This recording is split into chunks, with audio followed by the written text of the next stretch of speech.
지켜주세요.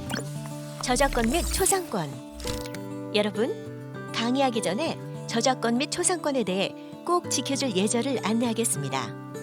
첫 번째, 수업과 관련된 영상의 일부를 불법으로 캡처하거나 유출할 경우.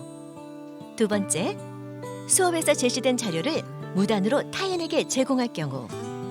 세 번째, 수업 관련 영상이나 내용을 타인 또는 타반에게 보여줄 경우.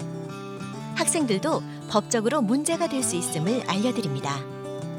그러므로 수업에 제공한 영상과 사진을 학습의 목적으로 사용하시고 그 어떤 2차적 작업을 하지 않기를 당부드립니다.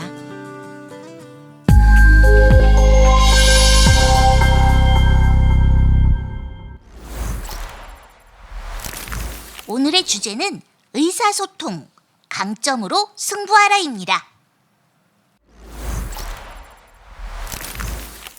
선생님, 지난 시간에 꿈찾기 활동을 통해 자신이 원하는 직업과 직업 궁합을 알아봤는데 여전히 걱정되는 부분이 있어요. 어떤 부분이 걱정이 되니? 저는 학교 생활에 늘 자신이 없어요.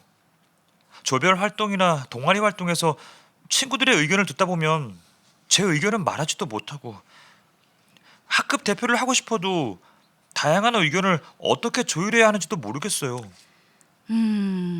로이야, 활동이 어렵다는 말이니 아니면 친구들과의 의사소통이 어렵다는 것이니? 저는 의사소통이 어려운 것 같아요. 제 의견을 말하면 친구들이 잘 이해하지 못하는 것 같기도 하고 자기 의견을 조리 있게 말하고 칭찬받는 친구들이 부러워서 따라해 보려고 해도 어색하기만 해요. 아, 로이는 의사소통 때문에 고민이 많구나.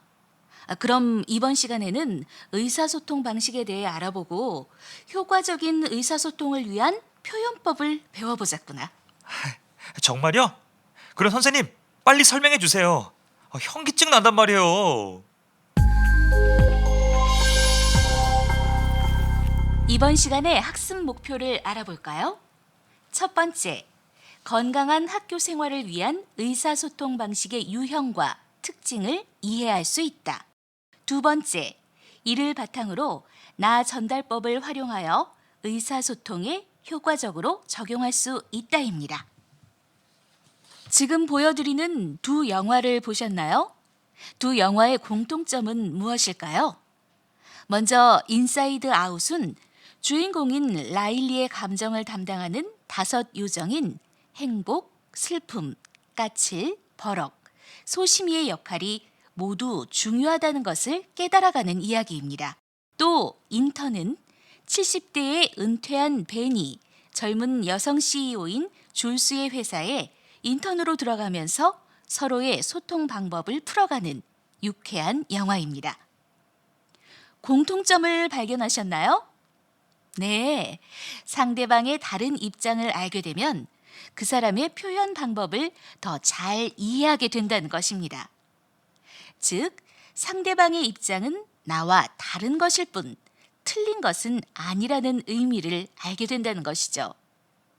영화에서 나타난 것처럼 특정 상황에 처한 개인은 성향에 따라 각각 다른 표현법으로 자신을 나타냅니다. 이를 잘 정리한 이론이 바로 사티어의 의사소통 방식 이론입니다.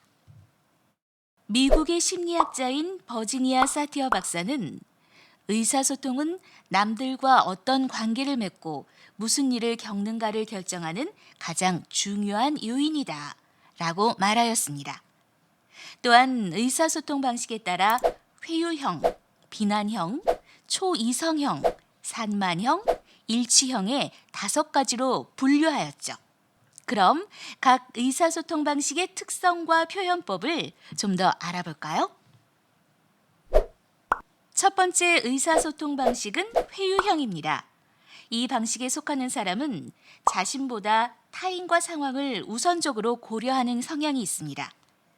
자신의 느낌이나 생각보다 타인의 기분을 먼저 이해하는 사람이죠.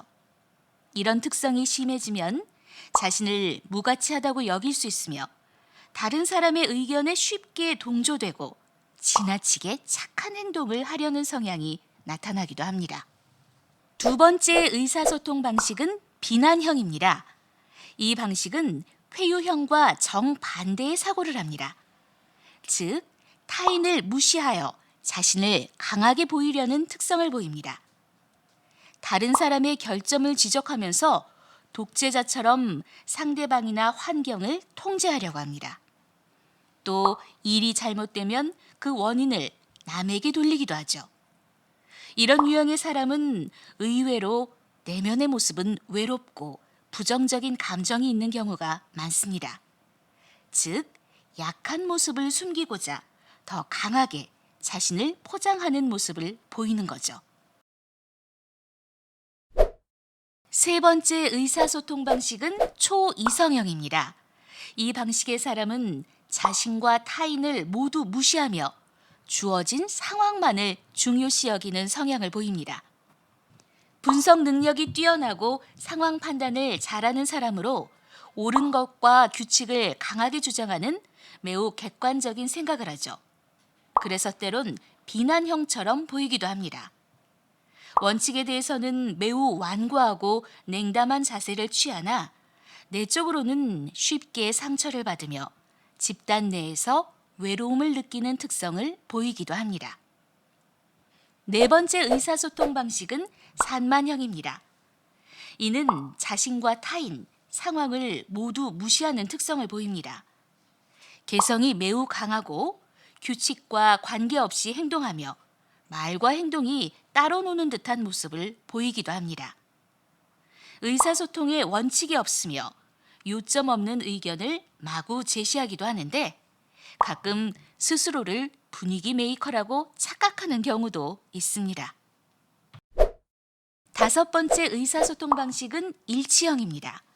이 방식은 의사소통 내용과 내면의 감정이 일치하는 사고방식을 갖고 있으며 자신과 타인, 상황을 잘 파악하고 심리적으로도 매우 안정되어 있습니다. 자존감이 높고 자신의 말과 행동에 책임을 지려는 성향을 나타내기도 합니다.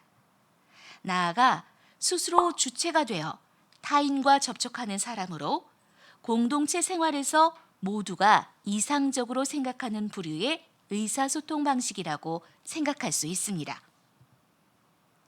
이상 5가지 의사소통 방식을 소개하였는데 주의할 점이 있습니다. 첫 번째, 개인은 특정 의사소통 방식만을 항상 선택하지는 않습니다. 다만 내면의 기본적인 성향이 특정 의사소통 방식에 가깝다는 의미입니다. 각 개인은 상황, 대상, 주제 및 내적 성장의 정도에 따라 다른 의사소통 방식을 선택할 수도 있습니다. 그러나 내면 깊은 곳의 의사소통 방식의 성향과 그 특징을 이해한다면 인간관계에서 서로의 표현 방법을 이해하는데 도움이 된다는 것, 그 점에 집중해야겠습니다. 두 번째, 의사소통 방식은 각각 다른 것일 뿐 옳고 그름에 대한 기준이 될 수 없습니다. 다만 자신의 의사소통 방식의 특징을 이해하고 지속적인 훈련을 통해 좀 더 효과적인 의사 표현을 할 수 있다면 좀 더 수준 높은 공감을 끌어낼 수 있을 것입니다. 이 부분이 바로 오늘 강의의 핵심 내용이라고 할 수 있습니다. 그럼 지금까지 배운 5가지 유형을 그래프를 통해 비교해 볼까요? 주어진 상황은 조별활동 중간 점검일에 2명이 과제를 하지 않고 온 상황입니다.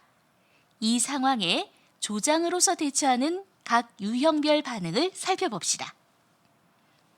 먼저 회유형은 타인과의 상황을 가장 중요하게 생각합니다. 그래서 내가 미리 챙기지 못해서 미안해. 내가 리더십이 없어서 그래. 내가 마저 마무리할 테니 다른 사람들은 걱정하지 않았으면 좋겠어. 라고 자신이 책임을 지겠다는 표현을 많이 합니다. 두 번째, 비난형은 지배력을 강하게 드러냅니다. 하기로 한 일이면 정확히 해야 하는 거 아니야? 몇 사람의 무책임함으로 우리 조의 평가가 나빠지는 건 참을 수가 없어. 왜 미리 사정을 말하지 않았니? 라고 조원들에게 책임을 전가하고 강하게 추궁합니다. 세 번째, 초 이성영은 상황 분석이 빠르고 객관적입니다. 그래서 현재 우리가 진행해온 조별 과제 중 2가지가 수행되지 않았어.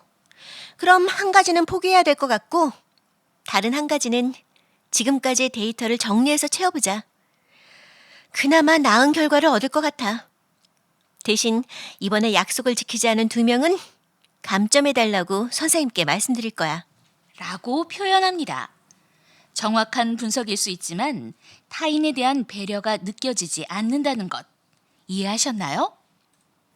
네 번째, 산만형은 상황 파악을 정확히 하지 못하고 위기를 회피하는 방법을 선택합니다. 2가지 수행 안 하면 안 될까?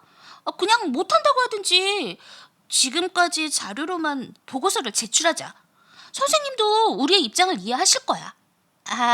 그나저나 오랜만에 만났으니까 맛있는 떡볶이 먹으러 갈까? 라고 말합니다. 일치형은 자신, 타인, 상황에 대한 분석이 균형감 있게 이루어지는 사람입니다. 총 5개의 과제 중 2가지가 수행되지 못했네.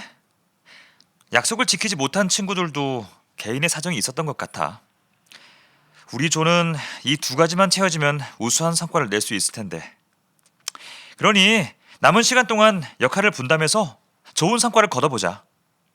자, 그럼 나는 선생님께 조별 과제 제출일을 조정해 주실 수 있나 여쭤볼게.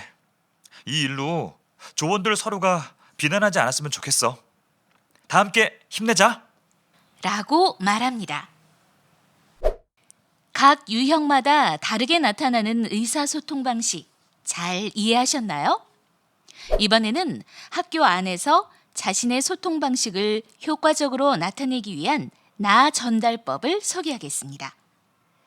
나 전달법이란 상대방이 나를 명확하게 이해할 수 있게 해주는 표현 방법으로 다른 사람을 평가하는 것이 아니라 자신의 느낌과 감정을 표현하는 대화법입니다. 반대 의미인 너 전달법과의 차이점을 아래의 표를 참고하여 비교해 보세요.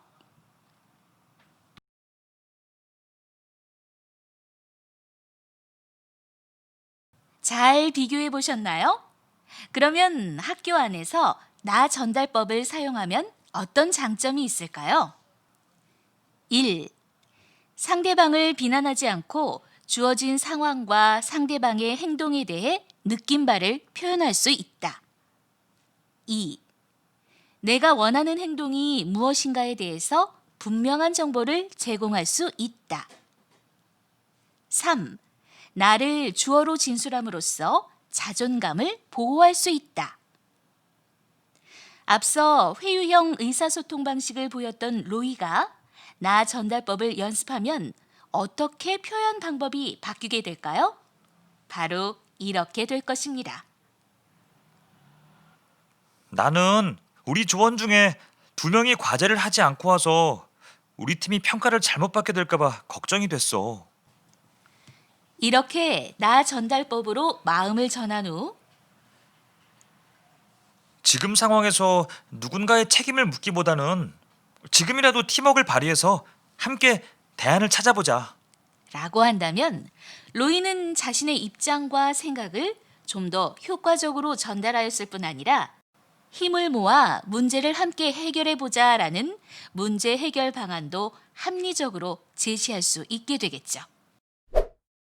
어떠세요? 나 전달법을 훈련하면 자신과 공동체 간의 의사소통을 더 원활히 하게 될 것이라는 것을 이해하셨나요? 이처럼 자신의 의사소통 방식을 이해하고 나 전달법으로 자신을 나타낸다면 활발한 의사소통을 통해 성장하는 고교 생활을 할 수 있을 것입니다. 우리는 왜 이런 의사소통 방식을 배우고 나 전달법을 연습해야 할까요? 그 이유를 성격을 나타내는 2가지 단어로 설명해 보겠습니다. 그것은 바로 캐릭터와 퍼스널리티입니다.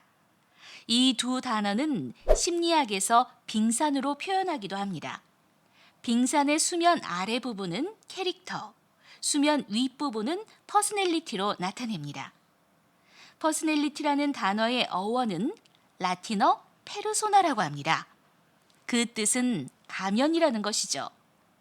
이것을 적용하고 다시 해석해보면 우리는 수면 아래, 즉 내면의 캐릭터 위에 수면 위, 퍼스널리티라는 가면을 쓰고 생활을 한다는 말이 됩니다. 오늘 학습한 각 개인의 의사소통 방식은 보이지 않는 성격, 즉 캐릭터 부분과 연관이 있습니다. 또 나 전달법을 통해 자신의 의사소통 방식을 훈련한 결과는 가면, 즉 퍼스널리티와 연관이 있다고 할 수 있습니다.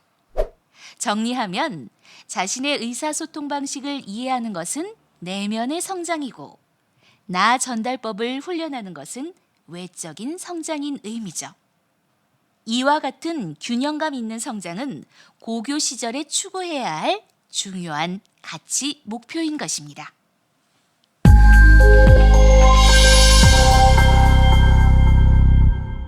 그럼 오늘 배운 내용을 다시 한번 정리해 볼까요? 버지니아 사티어의 의사소통 방식은 회유형, 비난형, 초이성형, 산만형, 일치형이 있으며 각각의 방식은 서로 다른 특성을 가지고 있습니다. 의사소통 방식의 여러 유형을 이해했다면 나 전달법을 통해 자기 생각을 합리적으로 표현하는 연습을 꾸준히 해봅시다. 이는 청소년기 의사소통 역량 개발에 있어 내적, 외적 성장의 균형감 있는 발전을 가능토록 할 것입니다. 자, 로이, 오늘은 이렇게 의사소통 방식과 나 전달법을 배웠어요. 이를 통해서 학교 안에서 로이가 자신감 있게 자신을 표현하고 성장했으면 좋겠네요. 네, 선생님. 저도 남하고 비교하지 않고 저를 더 사랑하며 친구들을 이해하도록 노력할게요. 버지니아 사티어 박사님은 사람은 서로의 공통점 때문에 친하게 되나 차이점 때문에 성장한다고 하셨어요. 이 말처럼 로이도 친구들과의 차이점을 통해 배우고 성장하기 바라요. 오늘 수업은 여기까지 할게요. 수고하셨습니다. 이상으로 의사소통, 강점으로 승부하라 수업을 마치겠습니다.